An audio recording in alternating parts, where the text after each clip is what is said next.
Bagaimana hukumnya seorang suami menyuruh istri untuk berhenti kerja, namun istri menjawab, berapa besar engkau akan memberikan saya uang? Ini istri yang kurang ajar ini. Dan ini termasuk kedurhakaan, karena istri wajib taat kepada suaminya. Karena yang wajib mencari nafkah siapa? Suami yang wajib cari nafkah.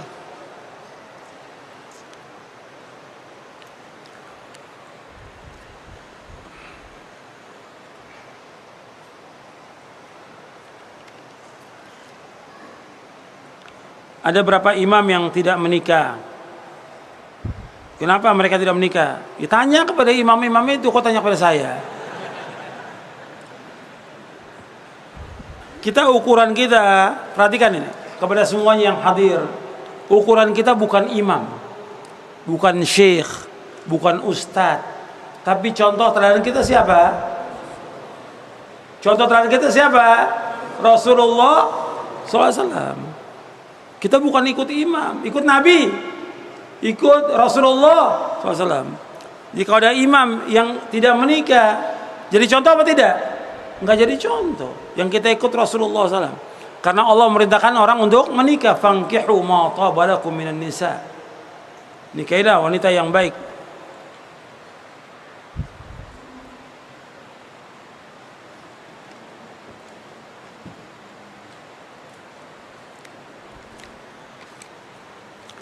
Ini soal doanya anak minta ampun kepada Allah untuk orang tuanya.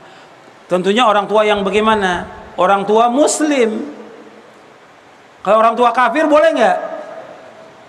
Kalau orang tuanya kafir minta ampun buat orang tua kafir boleh atau tidak? Tidak boleh. Dalilnya? Yang main jawab aja. Dalil. Disebutkan ayat berapa?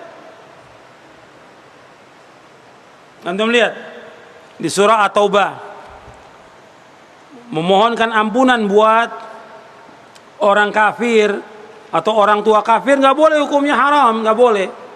Allah menyebutkan dalam surah At-Taubah ayat 113. Antum lihat itu. Maka Nabi walladzina amanu yastaghfirul musyrikin walau kanu uli qurba min ba'di ma tabayyana lahum annahum ashabul jahim. Tidak patut bagi Nabi dan orang beriman memohonkan ampun untuk orang-orang musyrikin meskipun mereka sanak kerabat mereka sendiri. Sesudah jelas bagi mereka bahwa mereka termasuk penghuni neraka jahim. Surah Taubah ayat 113. Dan juga termasuk nggak boleh menyolatkan orang kafir, mendoakan orang kafir, dan juga orang-orang munafik, nggak boleh. Allah juga sebutkan di dalam ayat yang lain. Jadi menyolatkan orang kafir nggak boleh, mendoakan mereka nggak boleh. Itu di surah At-Taubah ayat 84.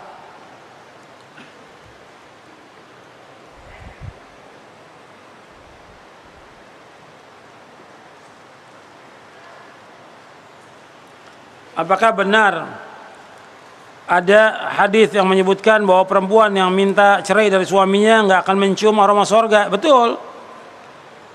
Itu hadisnya ada di halaman 217. Nabi bersabda, ayyuma imra'atin sa'alat zawja talaqa min ghairi ma ba'sin fa haramun 'alaiha raihatul jannah. Siapa aja wanita yang minta cerai dari suaminya tanpa alasan syar'i, maka haram bagi dia aroma sorga. Hadis ini sahih, diriwayatkan oleh Abu Dawud, Tirmidzi, Ibnu Majah, Darimi dan lainnya.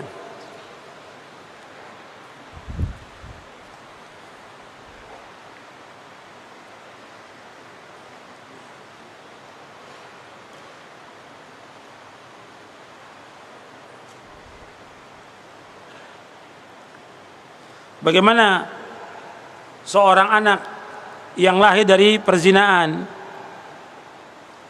Seorang anak yang lahir dari perzinaan, Nabi menyebutkan bahwa itu adalah jelek. Tapi anak ini, dia tidak salah kalau dia sekarang berbuat kebaikan, dia melakukan amal taat, diterima oleh Allah Taala. Soal itu berkaitan dengan nasabnya aja. artinya nasabnya nggak bisa dinisbatkan kepada ayah yang menzinai, tidak bisa. Meskipun setelah itu ayahnya menikahi ibunya, tetap aja nisbatnya kepada ibunya. Tapi si anak dengan dia berbuat kebaikan, ya dia menjadi anak yang soleh, nggak berpengaruh soal perzinaan yang terjadi dari bapaknya dengan ibunya. Itu perbuatan mereka berdua yang berdosa. Adapun si anak tetap dia harus berusaha bagaimana menjadi anak yang soleh.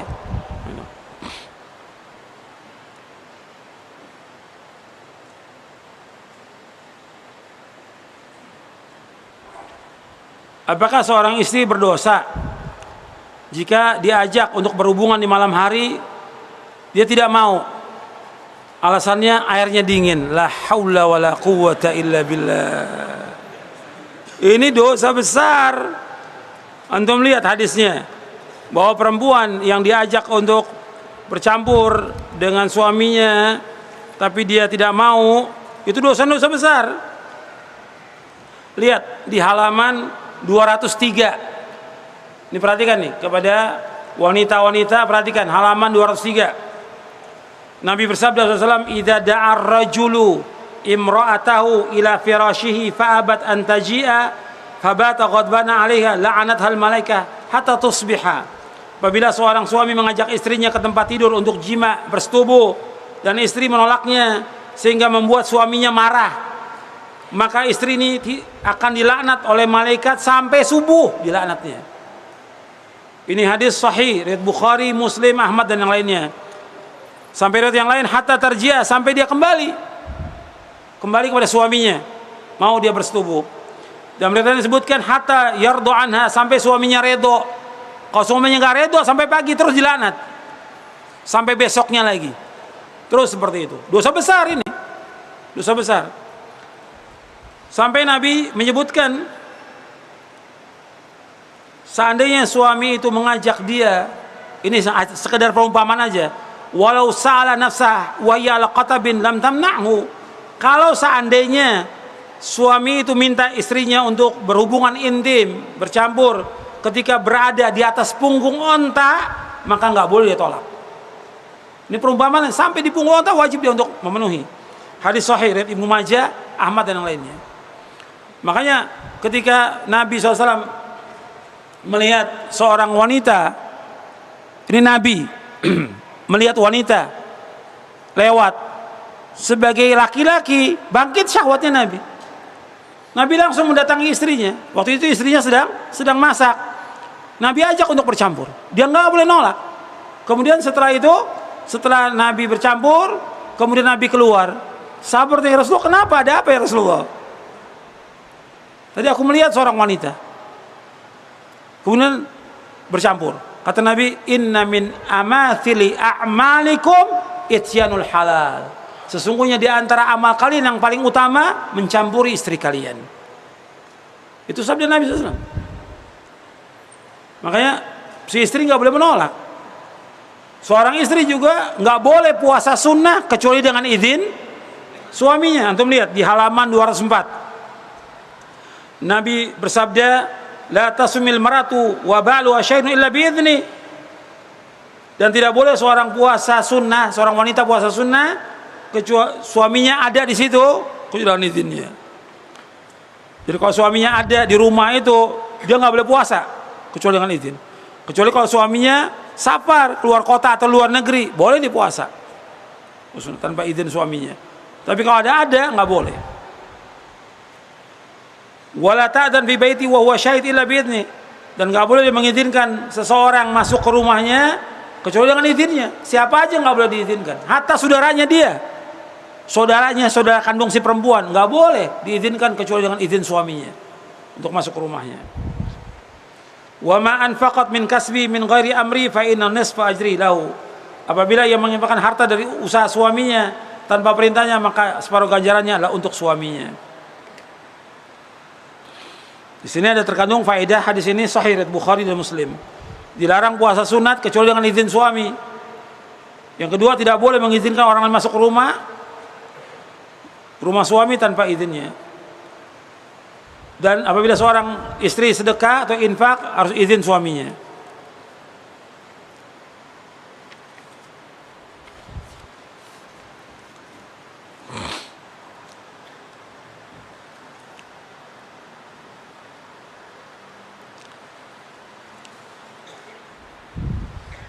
Apakah berdosa apabila seorang itu mampu poligami tapi dia tidak melaksanakannya? Tidak, ini kan bukan wajib. Pernikahan awal kalau dia belum menikah itu wajib. Tapi ketika dia sudah punya istri, itu nggak ada kewajiban lagi untuk menikah lagi. Itu sifatnya kebutuhan aja. Kebutuhan aja, artinya keutamaan. Gitu.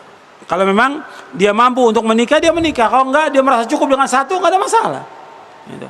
Karena Allah juga sebutkan, kalau seandainya dia enggak mampu untuk berlaku adil, disuruh satu aja. Fankihu ma taba lakum minan nisa'i mathna wa thulatha wa ruba' fa in khiftum alla ta'dilu fawahidatan aw ma malakat aymanukum. Dalam surah An-Nisa ayat 3. Jadi adalah kawinlah wanita-wanita itu 2, 3 atau 4. Kalau kalian nggak mampu adil, maka satu aja. Tapi yang harus diingat tentang masalah poligami ini, bahwa ta'adud disyariatkan dalam agama Islam. Syariat yang membenarkan ayatnya adalah Al-Quran, dan Nabi membenarkan dan Nabi mencontohkan. Jangan ditolak gitu. Kalau dia belum mampu untuk melaksanakan, nggak ada masalah, tapi jangan menolak syariat. Perhatikan, jangan menolak syariat. Karena menolak syariat besar dosanya, kufur, bisa kufur. Gitu.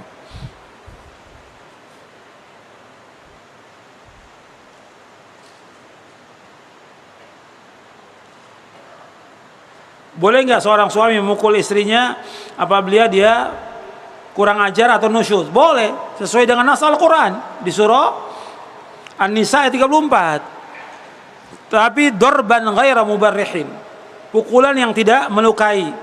Boleh memukul sesuai dengan nas ayat. Karena Allah sebutkan di surah An-Nisa ayat 34, ar-rijalu qawwamuna 'ala an-nisa bima faddala ba'dhum 'ala ba'd wa bima anfaqu min amwalihim. Fassalihatu qanitatun hafizatun al-ghaibi bima hafidha wallati takhafuna nusyuzahunna fa'idhuhunna wahjuruhunna fil madaji wadribuhun fa in ata'anakum fala tabghu 'alaihina sabila. Wanita-wanita yang nusyuz, yang kurang ajar atau durhaka, maka kalian nasihati mereka. Sudah nasihati nggak mempan, pisahkan tempat tidurnya, jangan dicampuri. Nggak mempan juga pukul, tapi pukulan yang tidak melukai. Kalau dia kembali taat, maka jangan kalian mencari jalan untuk menyusahkan mereka. Surah An-Nisa ayat 34.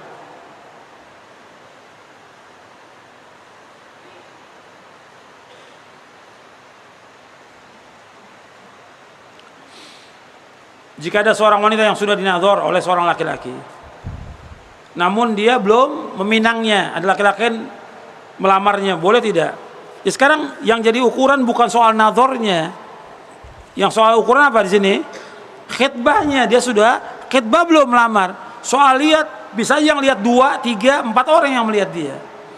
Tapi yang masuk yang lebih dulu yang mana? Meminta, saya mau nikah kepada anti.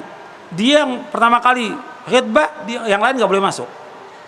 Sampai yang laki-laki membatalkan, baru yang lain boleh masuk.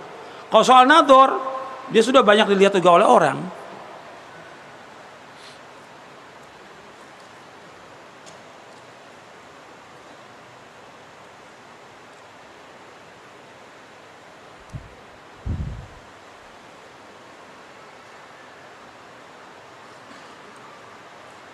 Saya sudah menikah 5 tahun. Qadarullah, kami belum dikaruniai anak keturunan. Terus bagaimana, apa yang harus kami lakukan? Kami sudah berdoa, ya harus bersabar. Karena antum perhatikan masalah keturunan, memang kita semuanya nikah ingin dapat keturunan. Tapi kalau belum dikaruniai oleh Allah keturunan, ya harus sabar. Dan terus berdoa kepada Allah. Karena memang di dalam Al-Quran ada Allah sebutkan, ada orang-orang yang Allah jadikan dia mandul. Allah yang menyebutkan demikian. Makanya harus sabar dan banyak berdoa kepada Allah SWT, dan lakukan amal-amal soleh sebanyak-banyaknya. Saya sebutkan di buku ini di halaman 75, 76, 77 dan seterusnya, tentang apa yang harus dilakukan oleh rumah tangga suami istri yang belum dikarunia anak. Saya sebutkan di sini. Jangan putus asa. Antum lihat bagaimana Nabi Ibrahim puluhan tahun belum dikaruniakan anak, berdoa kepada Allah, dikaruniakan anak.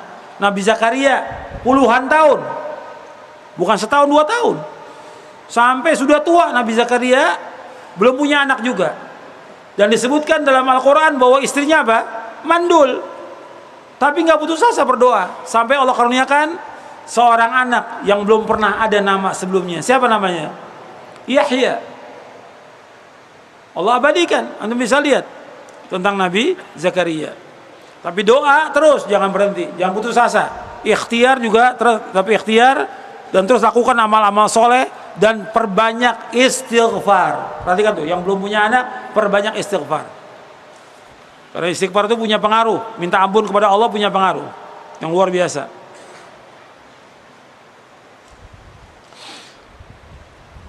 Bagaimana dengan anak-anak yang suka main HP, main game? Ya diingatkan dong. Terus diingatkan. Memang ini nggak cukup sekali. Terus diperhatikan. Dikasih peringatan-peringatan bahwa itu nggak manfaat, buang waktu, sia-sia. Terus diingatkan. Bagaimana hukumnya menikah beda agama? Ya nggak boleh. Gimana sekarang antum untuk membina rumah tangga yang Islami ketika beda agama? Bisa nggak dapat sakinah mawaddah warahmah? Bisa nggak mendidik anak di atas tauhid dan sunnah? Nggak bisa. Kalau dikatakan kan Allah membolehkan menikah dengan wanita ahlul kitab dalam surah Al-Maidah, betul. Tapi kewajiban suami bagaimana? Dia sebagai pemimpin, dia wajib nggak mengajak istrinya untuk Islam? Wajib atau tidak? Wajib. Daripada dia bersusah payah untuk mendidik istrinya untuk masuk dalam Islam, lebih cari orang wanita muslimah yang sudah siap, yang soleha. Supaya apa? Kan pendidik itu nggak gampang. Ada orang bilang, saya Ustaz menikah dengan ahlul kitab karena Allah membolehkan. Saya akan ajak dia masuk Islam. Apa sanggup antum? Apa sanggup? Jangan-jangan antum nanti murtad lagi. Karena kenyataan yang ada ketika kawin dengan wanita ahli kita, yang lebih berperan itu lakinya atau wanitanya? Wanitanya. Kan banyak laki-laki yang murtad dengan sebab dia nikah dengan wanita ahli kitab. Murtad. Kalau sudah begitu, ikut dia. Anaknya ketika lahir, dia mau cerai, sayang. Udah punya anak. Anaknya ikut kepada ibunya. Bapaknya murtad, kemudian anaknya juga jadi orang Nasrani. Makanya yang seperti ini sebagian ulama mengatakan itu boleh bagi orang-orang yang mampu untuk mengislamkan istrinya untuk masuk Islam dan mendidik dia dari Islam. Karena kan rumah tangga punya kewajiban. Kan Allah sebutkan tadi di ayat apa? Ya ayyuhalladzina amanu qu anfusakum wa ahlikum nar.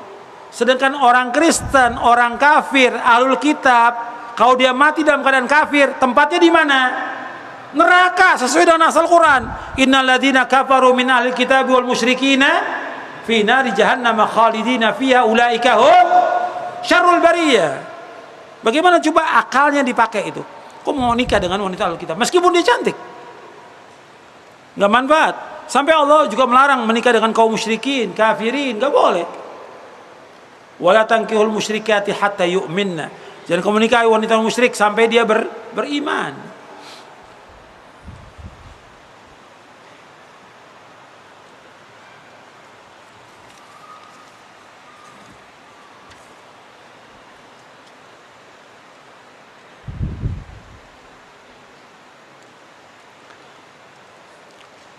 Mohon nasihatnya, kalau saya sedang marah atau istri sedang marah, keluar kalimat minta cerai, ini hati-hati ini. Nanti menyesal.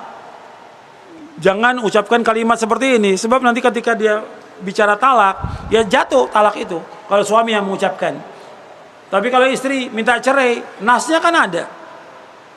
Hadis tadi yang saya bacakan, seorang wanita minta cerai tanpa alasan syar'i, bagi dia haram apa? Haram mendapatkan aroma sorga. Jadi ketika ribut dengan suami, jangan minta cerai, jangan. Dan suami juga jangan menjatuhkan cerai, sabar. Jangan ucapkan kalimat-kalimat seperti itu. Sebab kalau dia ucapkan akan jatuh. Satu, jatuh. Kemudian rujuk lagi dengan mencampuri, rujuk dia. Nanti marah lagi, jatuhkan lagi cerai, jatuh lagi. Dua. Nanti ketika dia kembali lagi, dia rujuk lagi, marah lagi, talak tiga. Udah, kalau talak tiga nggak bisa balik lagi. Nyesal dia seumur hidup. Apalagi udah punya anak. Bisa kembali kalau dia perempuan ini sudah nikah dengan orang lain dan sudah dicampuri oleh orang lain dan cerai. Baru boleh untuk balik. Itu pun kalau dia mau balik.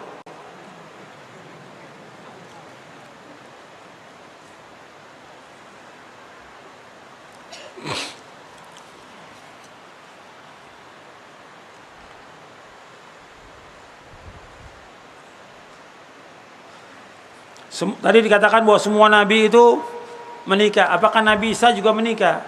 Kalau sesuai dengan nas Al-Quran ya menikah. Cuma sekarang kan belum menikah. Karena apa? Di langit.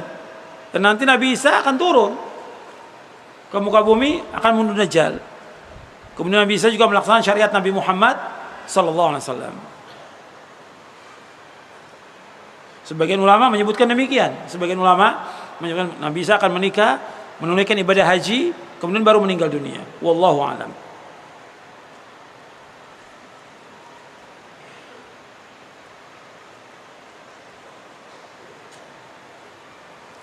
Apabila seorang suami mentalak istri dengan talak satu, kemudian setelah itu dia mentalak lagi dengan talak tiga, apakah jatuh talak tiga? Ya, seorang menyebutkan talak itu 3 atau 10 atau 100, tetap satu jatuhnya. Saya talak kamu 100, ya tetap satu gitu. Atau dikatakan saya talak kamu talak 3, tetap jatuhnya satu.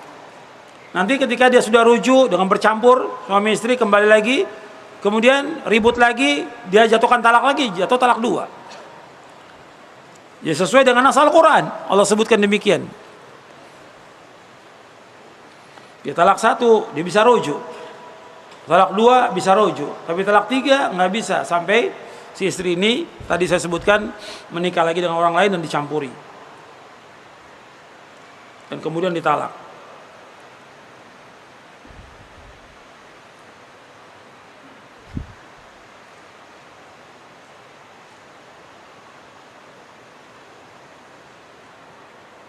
Saya seorang wanita ingin menikah, tapi saya lahir di luar pernikahan. Bagaimana saya memberikan tahu kepada calon suami? Ya nggak apa-apa, diberitahu aja. Penjelas. Kan yang penting dia sudah kembali, dia taubat kepada Allah. Artinya si anak ini kan gak ada urusan. Si anak ini dia sudah ngaji, sudah pakai jilbab sempurna. Dia beritahu untuk kebaikan, supaya nanti tidak diungkit sesudah menikah. Bisa aja nanti setelah menikah ada orang memberitahu, itu lebih menyesal lagi nanti suaminya. Sejak awal diberitahu itu lebih baik. Tentu sudah jelas gak ada pengaruh apa-apa. Kalau dia memang udah solehah, gak ada pengaruh apa-apa dari perbuatan orang tuanya.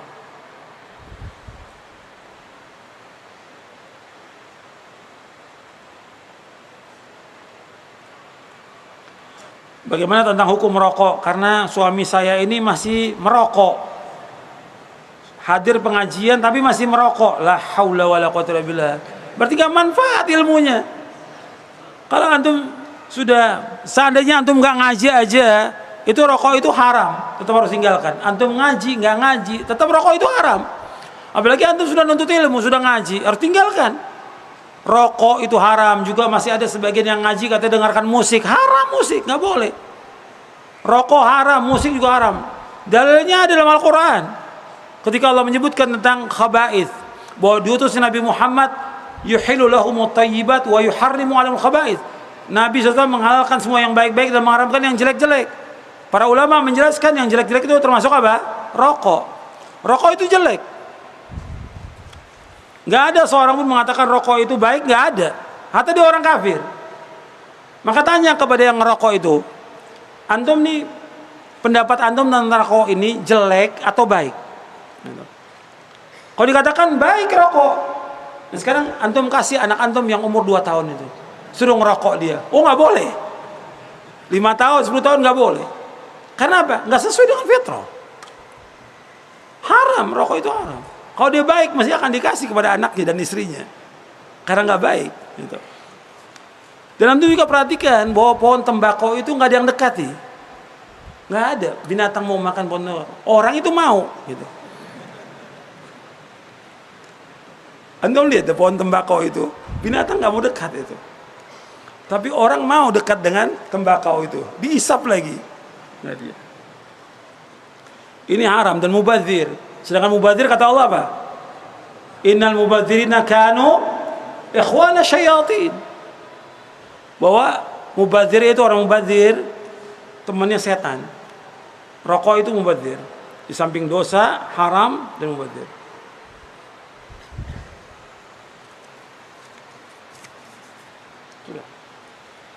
Sudah lagi. Yang berkaitan dengan materi. Jangan kesana kemari pertanyaannya. Ini pertanyaan banyak yang berkaitan dengan materi yang paling penting.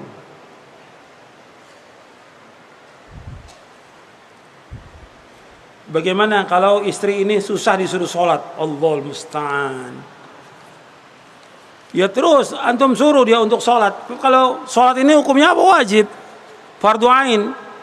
Ketika dia tidak sholat, ini dosa besar. Yang paling besar meninggalkan sholat yang wajib yang 5 waktu. Ketika dia meninggalkan, dosanya lebih besar daripada dosa zina, dosa mencuri dan yang lainnya, sebagaimana disebutkan oleh Imam Ibnu Qayyim Al-Jauziyah. Makanya antum harus keras dalam masalah ini. Jadi bagaimana istri ini mau sholat, kalau dia nggak mau sholat, antum sudah suruh dan berkali-kali antum nggak mau sholat, cerai. Karena ini pelanggaran syariat. Antum berhak untuk mencerai. Karena ini nggak baik.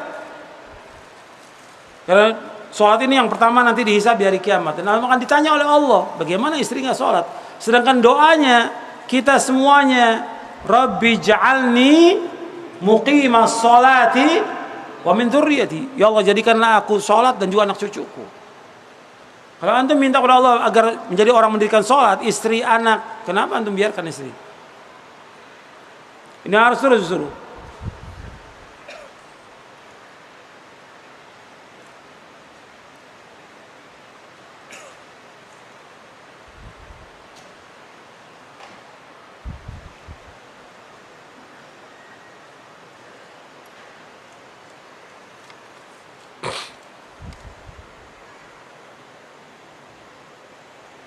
Apakah benar seorang ikhwan yang atau seorang laki-laki ingin poligami itu harus minta izin kepada istri?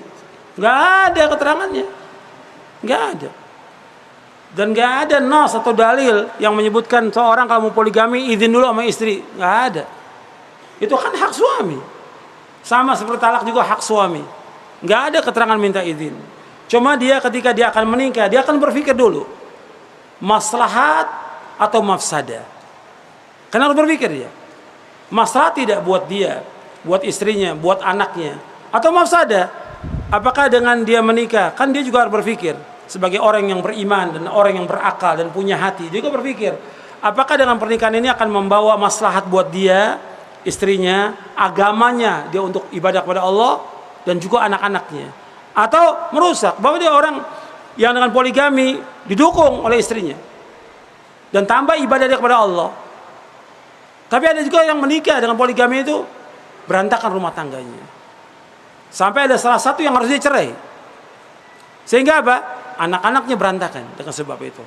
Antum pikir maslahat atau tidak? Karena agama ini membawa maslahat. Dan ketika Allah membolehkan maslahat, Allah membolehkan itu maslahat. Tentunya antum termasuk orang yang maslahat atau tidak? Kan nggak semuanya orang bisa seperti itu. Dan juga nggak semua istri bisa terima yang demikian. Tapi antum harus berusaha bagaimana berpikir lebih dahulu, istikharah. Ini masalah atau tidak gitu. Jangan sampai ketika antum sudah berbuat, yang penting saya nikah dulu aja, urusan belakangan. Nanti kalau mau harus cerai, ya cerai. Ya nggak boleh begitu. Antum ketika nikah ya untuk selama-lamanya. Antum berpikir ketika antum menikah, apakah yang pertama atau kedua, ketiga untuk selama-lamanya. Saya ingin pernikahan ini mendapatkan sakinah, mawaddah, warahmah, keturunan yang soleh dan soleha. Itu niatnya. Bukan coba-coba, bukan main-main. Bukan juga Saya penting nikah. Nanti kalau istri tanya, ya bilang aja bohong. Nggak boleh bohong. Bohong nggak boleh, hukumnya haram dalam Islam. Dan nggak nikmat. Antum menikah tiap hari bohong, nggak boleh dalam Islam. Bab bohong kata Nabi membawa kepada keburukan, kejahatan, dan kebohongan membawa manusia ke neraka. Wa iyyakum wal kadhiba fa innal kadhiba yahdi al fujur wal fujur yahdi ila nar. Jauhkan diri kamu dari bohong, karena bohong membawa kepada kejahatan, keburukan. Dan keburukan, kejahatan membawa ke neraka. Jadi antum perhatikan itu. Jadi ketika dia menikah lagi harus jujur. Ditanya sama istrinya, "Kamu nikah lagi?" "Iya." Jujur sebagai laki-laki. Terus pasti istrinya ngamuk. Ngamuk. Ya antum ademkan aja. Diademkan aja, antum nasihati yang baik, tapi jangan sampai minta cerai. Dan jangan antum ceraikan. Karena dua-duanya tetap istri antum harus jaga hubungan itu. Dan antum harus bisa berlaku adil. Saya jelaskan di akhir bab ini, buku ini, saya jelaskan tentang Islam menghormati wanita. Di antara penghormatan Islam kepada wanita, Allah membolehkan mereka untuk poligami. Itu penghormatan wanita. Karena bandingan laki-laki dengan wanita besar. 1:4. Sekarang ini 1:7. Dan menjelang kiamat 1:50. Laki-laki 1, perempuannya 50. Kalau seorang laki-laki 1, yang lainnya siapa yang nikahin nanti? Makanya syariat membolehkan 4. Dibolehkan itu. Yang dibolehkan 4 aja masih tersisa itu. Ya, wanita tanpa suami.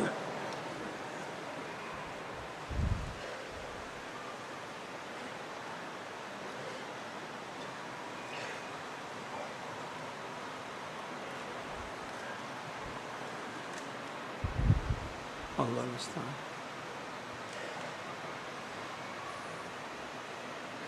Ini seorang talib,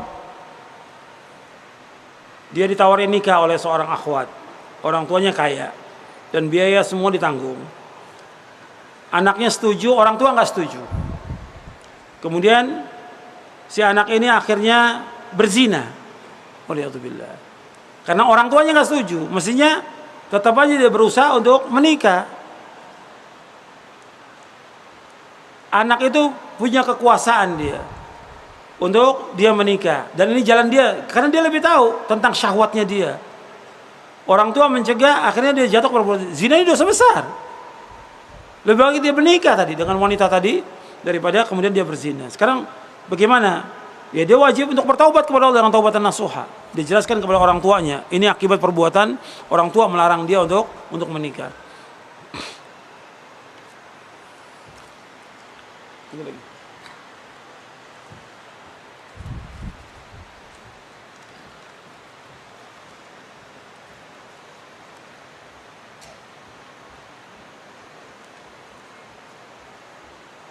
Tentang ciri-ciri wanita yang soleha yang bagaimana ada di buku ini. Di awal-awal saya sebutkan ciri-ciri wanita yang soleha.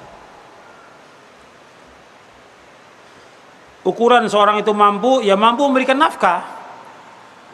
Nafkah lahir, nafkah batin. Dia wajib untuk memberikan nafkah lahir, nafkah batin. Dan nafkah juga tergantung uruf keadaan yang ada.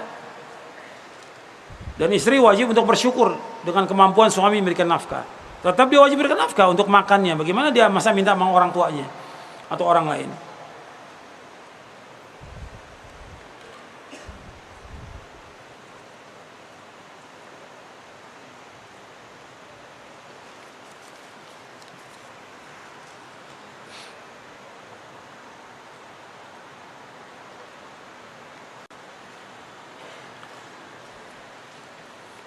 Bagaimana istri sesudah dia menikah, kewajiban dia apakah kepada orang tua atau kepada suami? Ya kepada suami. Tapi tetap suami nggak boleh melarang istrinya untuk berbuat baik kepada orang tuanya. Seorang suami justru menganjurkan istrinya untuk berbuat baik pada orang tuanya, apalagi kalau orang tuanya sakit. Suami tetap harus mengalah bagaimana istrinya bisa berbuat baik kepada orang tuanya kalau memang nggak ada yang lain kecuali istrinya.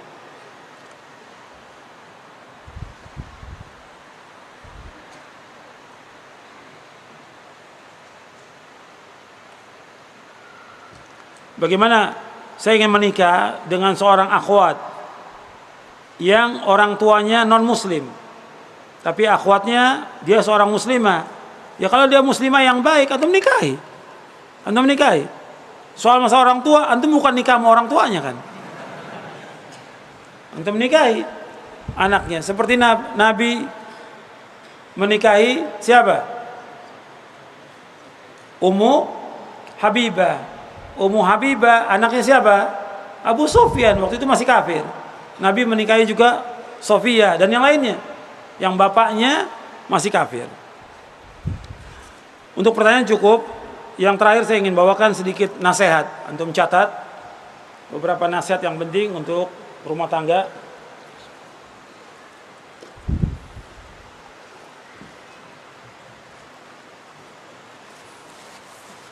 Karena kalau ngikuti pertanyaan nggak ada habisnya. Ya ratusan pertanyaan nggak mungkin dijawab semuanya. Ada beberapa nasihat yang penting untuk diperhatikan oleh setiap suami dan istri, baik yang baru menikah maupun yang sudah lama menikah. Yang pertama wajib menegakkan rumah tangga di atas agama Allah. Wajib menegakkan rumah tangga di atas agama Allah.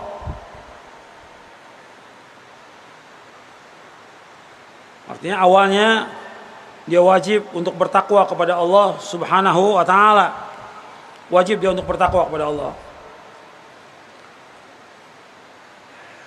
Jadi membina rumah tangga di atas agama Allah, di atas Quran, di atas sunnah, menegakkan tauhid, menegakkan sunnah, menjauhkan keluarga dari perbuatan syirik, menjauhkan keluarga dari perbuatan bid'ah.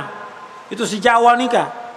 Sejak awal nikah, begitu antum awal nikah, diingatkan seorang istri untuk bertakwa kepada Allah, suami juga untuk bertakwa. Kemudian ingatkan istri, kewajiban kamu yang paling besar adalah taat kepada suami. Pertama kali, habis akad nikah, kewajiban kamu yang terbesar taat kepada suami. Suami kamu, sorga kamu dan neraka kamu. Ingatkan dia. Itu diingatkan. Kemudian baru diperintahkan dia untuk mentaati suaminya, mentaati Allah, bertauhid kepada Allah, menjauhkan syirik. Kemudian melaksanakan sholat yang 5 waktu. Perhatikan tuh sholatnya. Kemudian diajak dia untuk sholat sunat. Lagi tengah malam, Nabi pernah memberikan, artinya Nabi mendoakan ya, rahimallahu mra'an, Allah menyayangi seorang laki-laki yang bangun tengah malam, kemudian dia sholat, kemudian dia bangunkan istrinya. Rahimallahu mra'atan, Allah menyayangi seorang wanita yang bangun tengah malam, kemudian dibangunkan suaminya.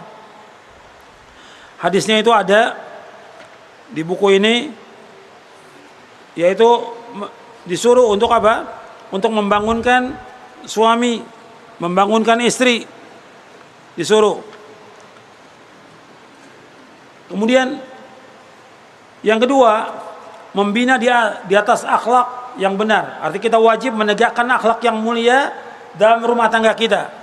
Kita wajib menegakkan akhlak yang mulia dalam rumah tangga kita.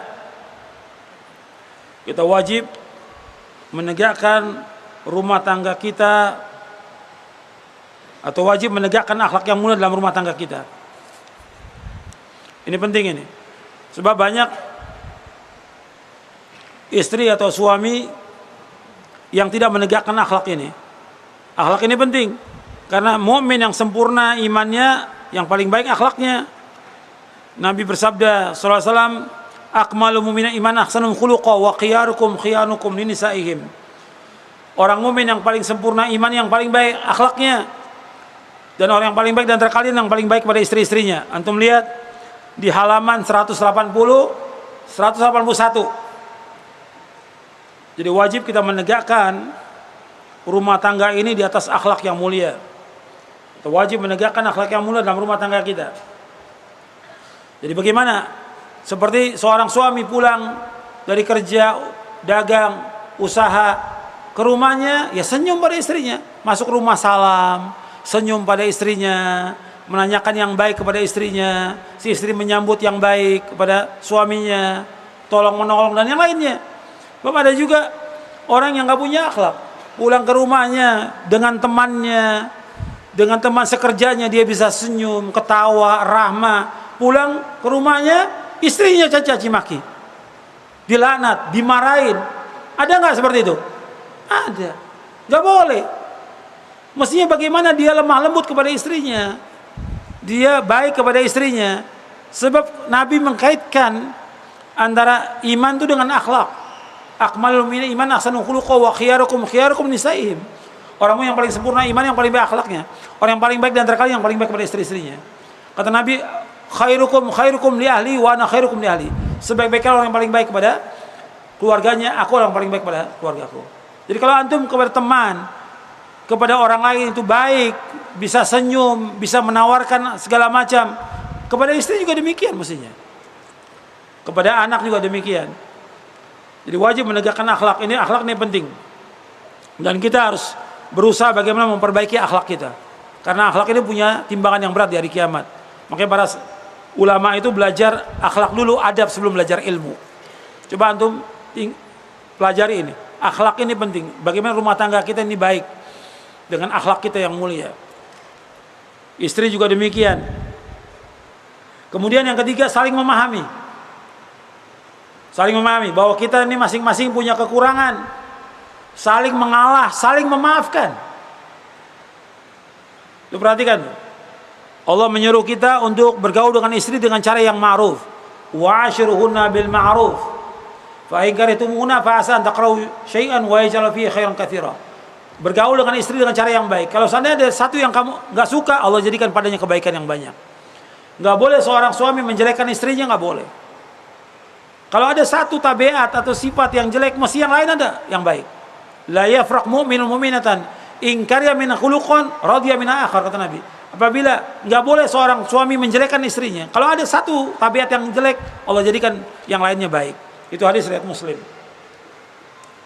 Yang keempat, saling tolong menolong dalam rumah tangga. Saling tolong menolong rumah tangga.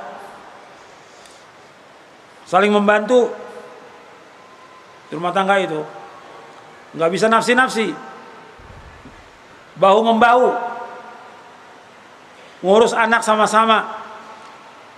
Dalam ketaatan juga demikian, saling mengingatkan, tolong menolong. Umpamanya anaknya banyak, suaminya dia mau ngaji, ya bergantian. Nanti suaminya ngaji, nanti istrinya ngaji, suaminya yang megang anak-anaknya. Tolong menolong dalam kebaikan. Saling membantu. Atau suaminya mau sholat, istri megang anaknya. Sekarang istri mau sholat, suami megang anaknya. Dan ini harus saling bisa memahami. Ta'awun 'alal birri wat taqwa. Kemudian yang kelima, berlomba-lomba dalam perbuatan baik. Berlomba-lomba dalam kebaikan. Suami istri harus terus berlomba-lomba dalam kebaikan. Yusari'una fil khairat. Banyak bersedekah, banyak berbuat kebaikan, rajin dalam ibadah kepada Allah. Yang keenam, banyak berzikir, baca Al-Quran dan buku-buku yang bermanfaat. Banyak berzikir, suami, istri, anak dianjurkan untuk banyak berzikir. Zikir pagi dan sore harus hafal itu. Baca Al-Quran, seorang suami harus lancar baca Quran, istri juga, anak juga. Paling nggak minimal dalam sehari 1 juz membaca Al-Quran itu, minimal. Pokoknya di rumah itu harus banyak berzikir kepada Allah. Terutama di rumah kita, jangan tinggalkan baca surah Al-Baqarah, karena setan lari di rumah yang dibacakan surah Al-Baqarah. Yang terakhir, banyak berdoa kepada Allah. Jangan tinggalkan berdoa untuk kebaikan kita, istri kita, anak kita, kedua orang tua kita. Terus berdoa, siang malam berdoa. Di antara doanya, Rabbana hablana min azwajina wa dzurriyyatina qurrata a'yun waj'al muttaqina imama. Rabbi ja'alni muqimas sholati wa min dzurriyyati rabbana wa taqabbal du'a.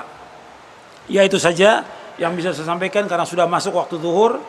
Mudah-mudahan yang saya sampaikan bermanfaat untuk saya untuk sekalian dan kurang lebihnya saya mohon maaf. Mudah-mudahan rumah tangga kita bagi yang belum menikah dimudahkan jodohnya oleh Allah yang saleh dan salehah, yang saleh dan salehah. Yang sudah menikah mudah-mudahan diberikan sakinah, mawaddah, warahmah oleh Allah Taala, diberikan keberkahan rumah tangganya dan juga diberikan keturunan yang saleh dan salehah. Dan juga yang bagi rumah tangga yang masih mendapatkan cobaan, ujian, ada problem, ada kesulitan, ada keributan, mudah-mudahan Allah mendamaikan di antara mereka, mengislah di antara mereka. Allah berikan mereka rujuk kepada kebaikan Dan kita mohon kepada Allah agar Allah memberikan kepada kita sakinah, mawaddah, warahmah, dan juga diperbaiki rumah tangga yang ada kekurangan atau keributan atau sengketa.